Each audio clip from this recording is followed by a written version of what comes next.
Welcome back. During the break, we asked the audience a question that goes to the heart of their own educational experience here. If they could go back to school and start again, would they choose to be educated in India or somewhere else? The result is in. 49% said here in India, 51% said abroad. Kiran Mazumdar-Shaw, it doesn't sound as though everybody thinks the education system is sinking. Quite a lot who think it's done. They'd rather stay here. 49%.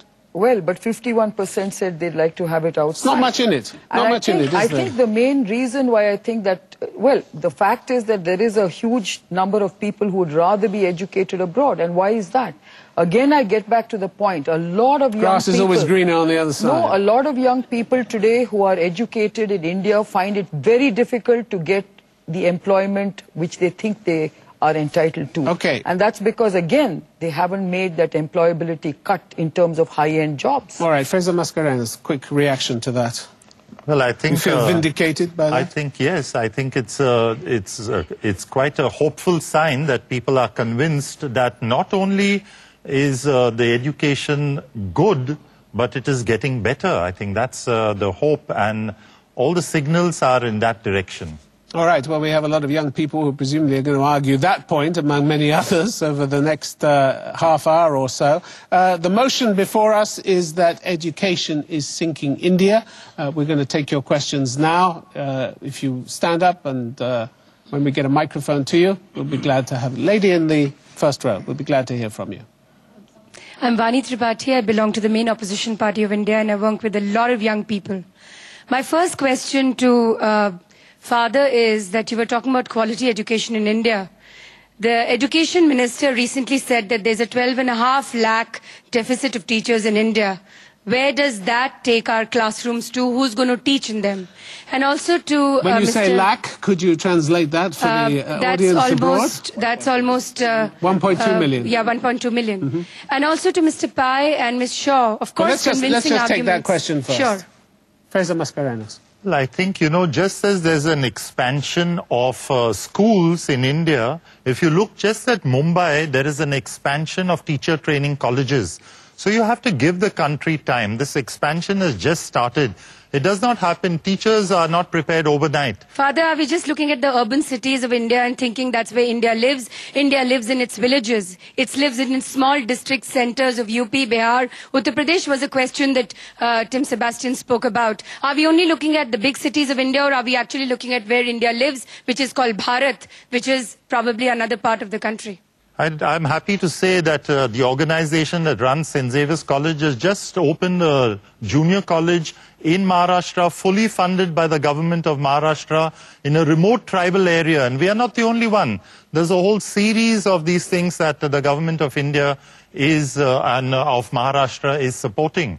We have, for example, at St. Xavier's College, 25% of our students from the backward groups of Indian society, fully paid for by the government. Don't you think we are also then extending ourselves to that section of Indian society that most needs education? All right, Mohandas Pai, I'm going to bring you in here. The point I want to make is, let's not look at small centers of excellence. Xavier's is excellent. They start 10 schools is okay. India needs 2 million schools. Now we got maybe 100,000 schools are very good. India has got 41,000 colleges, 5,000 colleges are very good. What about the rest? We must look at the country as a whole. We are 1.2 billion people. We're not a small country. We're not a country where we can have only 15 IITs with 10,000 students. We need 100 IITs, 100,000 students. So let's look at it on scale. I think, you know, we have got used to that press button society. You press a button and you get things out. No, with education and with everything that is deep, it has to be built up. Yeah, but the question is it going in the right direction or the wrong direction? In the right direction, I think so. And let me just hear back from the questioner briefly. Yeah, just one very small question to Mr. Pai and to Ms. Shaw. If education is sinking India, is reservation a part of it? No. No. No. Is reservation a part of it? No. Reservation and education a part of it? That is what I wish to know. No. You mean quotas here, don't you? You're talking about quotas. Yeah, not at all. I do not believe that's the reason. I really believe it's the fundamental flaws that I talked about. We are not developing problem solving as the way of teaching people to query, to have a curiosity-driven learning. You know, we are just getting into imparting information, like I said.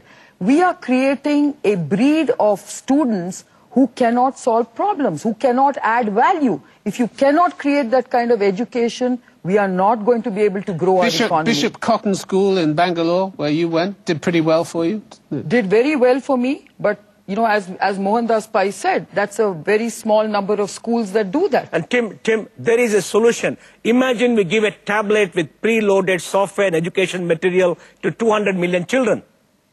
What happens to them? They play games. Empowered. They play games. No, they don't play games. They Even get if empowered. they play games, they learn. They learn. They learn through games. All right. Actually, what the government is doing. We need innovation. Akash has come from the government. Akash is very bad. Tablets for everyone. Gentleman in the first row. Yes, in the pink shirt. A student comes to a college to get a job. So my question is, who is the onus for employability on? If it is the educational institution, are they failing to manage? To do what they should do. Fraser Mascarenhas. I think we have merited this reputation of only rote learning in our institutions. That is not something that I would want to deny. But the point I'm making is that there has been a turnaround. Take, for example, colleges across the country that have become autonomous. We were held in the stranglehold of the university and a very common system of setting syllabi, designing courses and taking evaluation. Not anymore. St. Xavier's College, for example, is, along with many other colleges which are autonomous, implementing the Bloom's taxonomy, which is talking precisely of doing, giving those type of critical skills, creativity, application, which our country needs. But there's no employability. There's no employability, is there, when firms in Bangalore, outsourcing firms in Bangalore, are having to outsource themselves to countries like the Philippines and Nicaragua because they can't get the Indian graduates to speak and converse as they want them to? Or are they finding graduates who are cheaper there? No, it's not a question of money. They can't find the people to do the job. Not cheaper. But Tim, how did they get here in the first place? Right? I mean, Mohandas, you want to say something? No, Pramad, again we're coming, how do they come there? We've gone 50% ahead, we could have been 100%. We must speak between potential and reality. Reality is pretty good compared to the past, yes, we've done well. But what is the potential? Look at China. China and India started at the same time in GDP in 1978. India is today 1.8 trillion, China is 7.1 trillion. Why?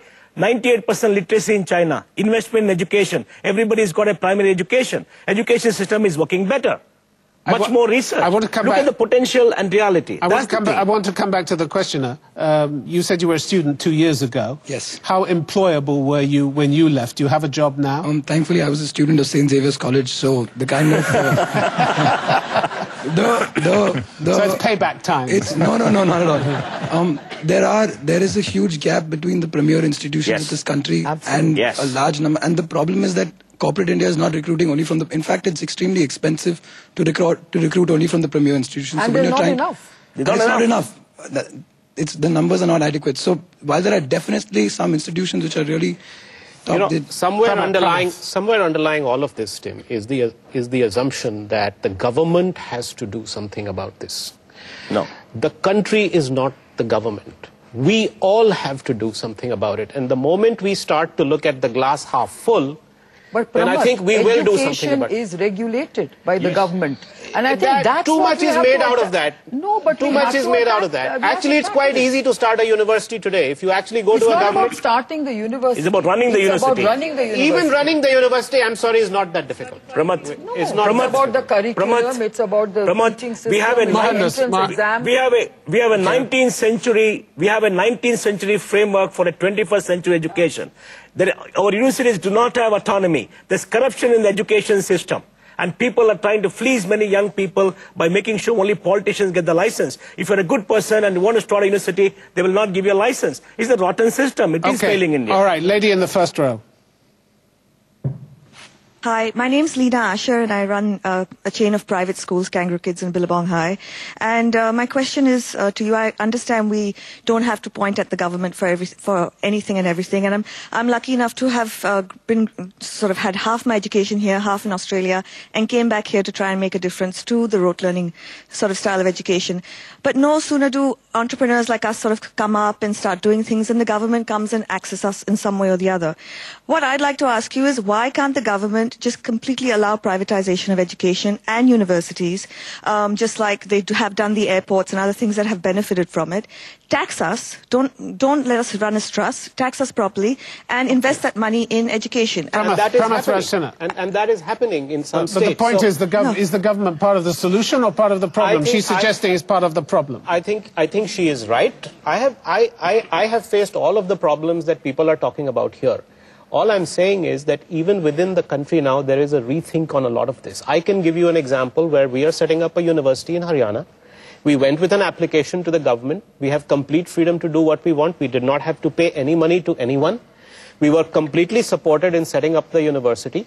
And as long as you are doing it not for profit, and you are doing it for the right reasons, people will support you. Now, it's not happening across the country. It is happening in some Mazumdar-Shaw, is there this rethink? Do you see this rethink taking place? I'll come to you in a moment. But I think we need radical reforms. We are here talking about just starting up universities. I think it's much more serious than that. We've got monumental challenges in education. You just mentioned the deficit of teachers. You've talked about this huge deficit of every possible aspect that is required to sustain education, which we are not addressing. I'm going back to the question here. Exams. Have you heard anything that comforts you? No. No, okay. All right, from either side. From either side. Okay, gentlemen in the front row, we'll take your question, please.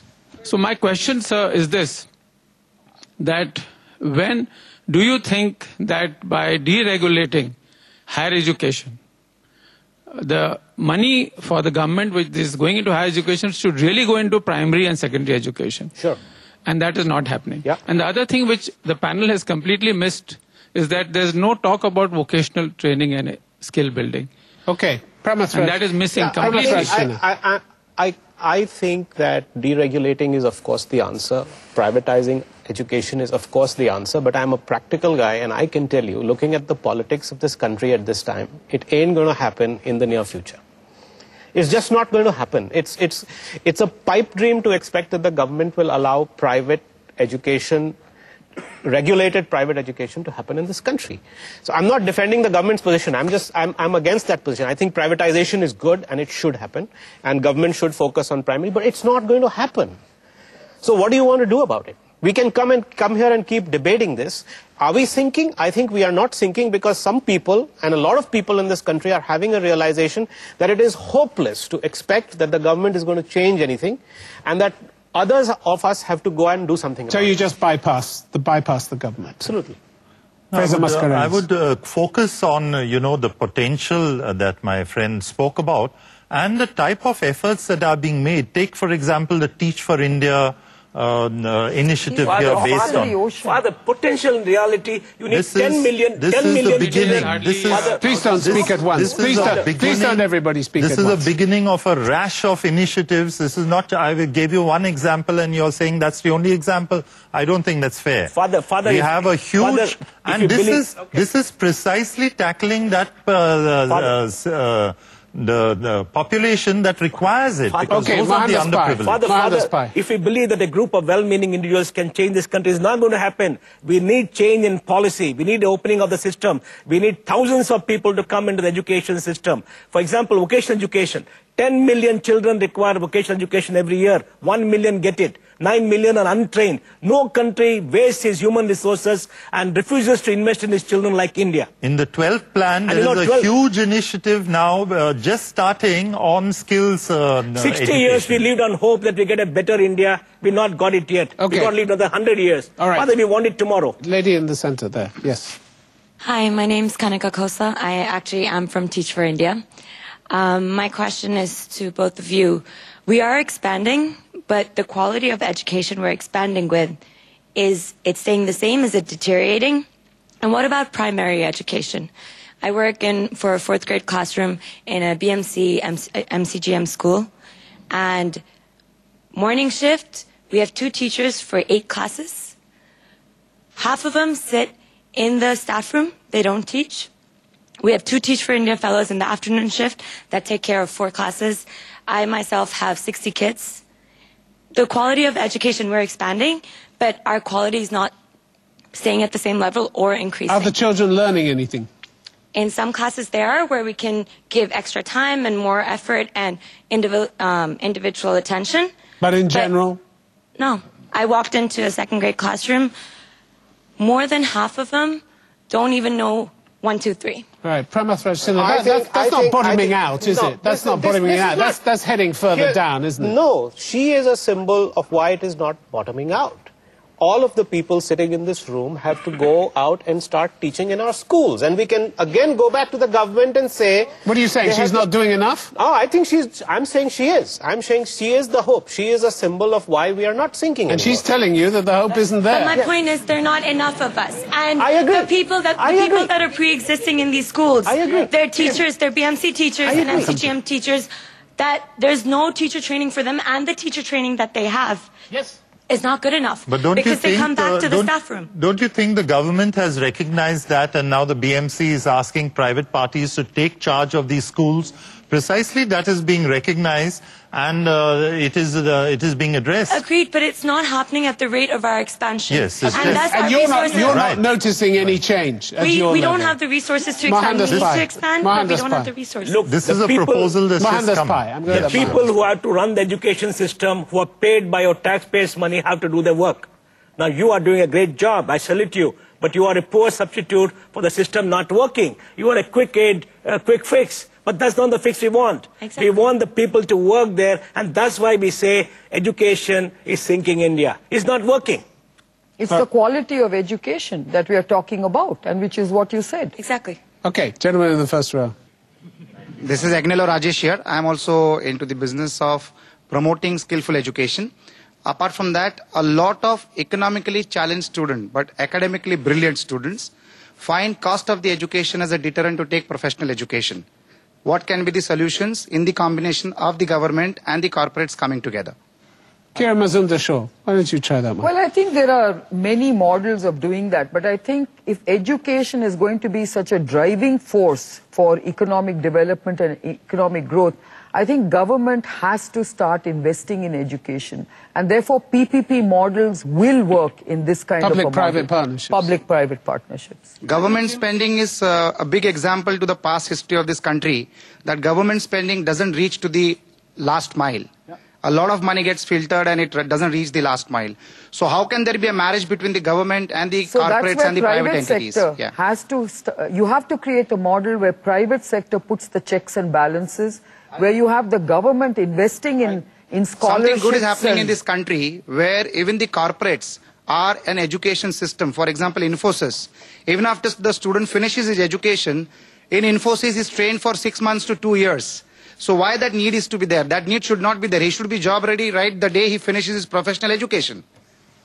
I agree. I agree, and that's the pain of running business in India. I have not met a single company, and I probably met about 1,000 in the last 5 years, who have said that the people they hire from college meet the needs. But you expect to do some vocational training, don't you? Expect to do some, maybe 20%, 30%, not 100%. And not spend enormous amounts of money and take away management time. Industry could have grown maybe 50% more if they were ready. If the people who join them were ready. That is the challenge. The point about the model, there are several models that are already emerging in this country, and this is a solved problem worldwide. Of course, the government has to invest, but if the government can allow us to charge people who can pay and use that to subsidize people who can't pay, that's how this model works everywhere, and this is starting to happen. All right, lady at the back, right at the back. It has been debated that we are producing rot learners and crammers. But isn't that what the corporate is asking right now? Because we have all the back-end jobs, we have all the outsourced jobs, where we don't actually encourage innovators and entrepreneurs. Is that what you're asking for in the corporate sector? I think you're very mistaken, because the initial years, you're taught to work and have a process and have the rigor, and later you're taught to be innovative.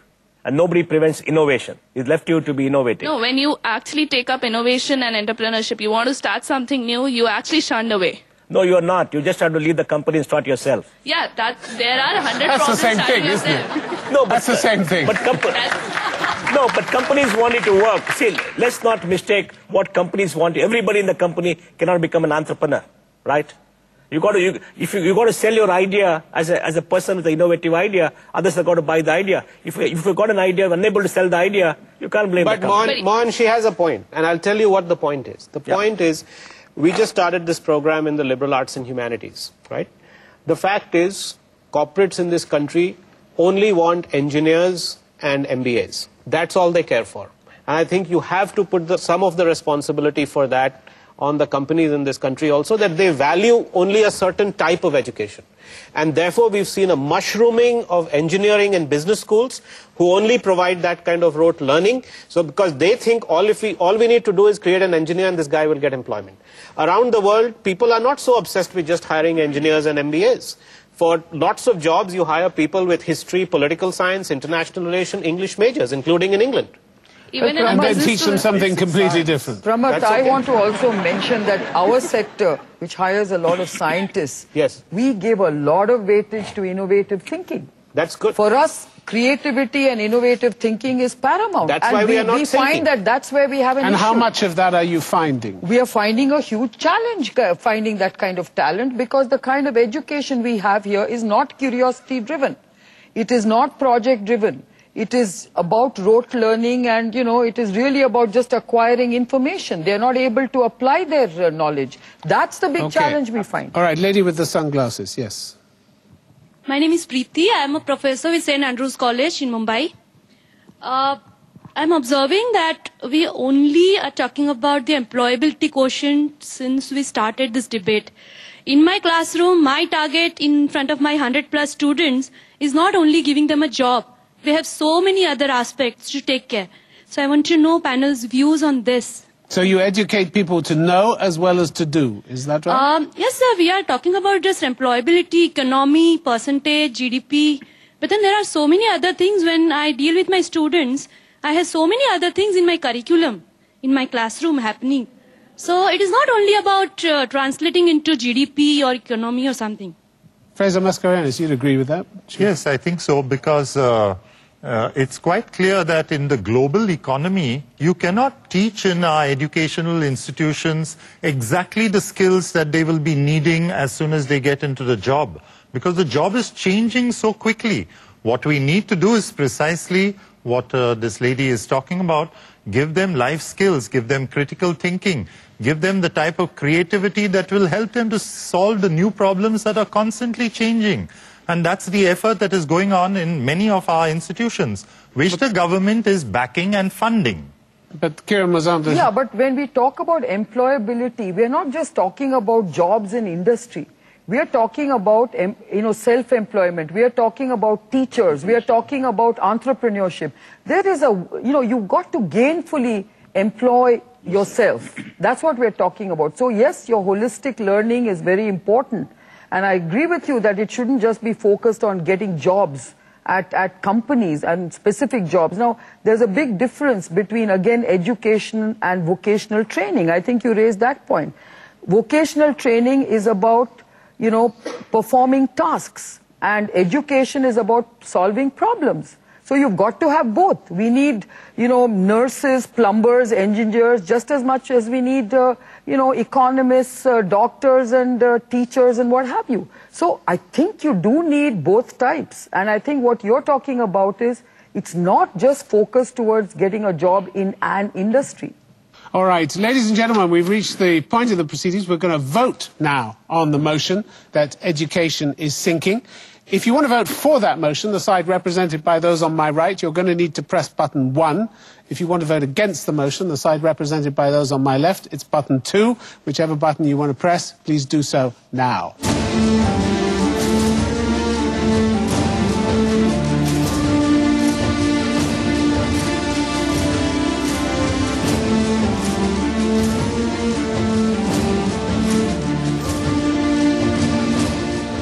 All right, the vote is in. The audience has spoken. 70% of you say education is sinking. 30% of you say it isn't. So the motion has been resoundingly carried. Let's just take a look at the result before the debate. The vote then was 54% in favour of the motion and 46% against. So there has been a 16% swing in favour of the motion during the course of the debate.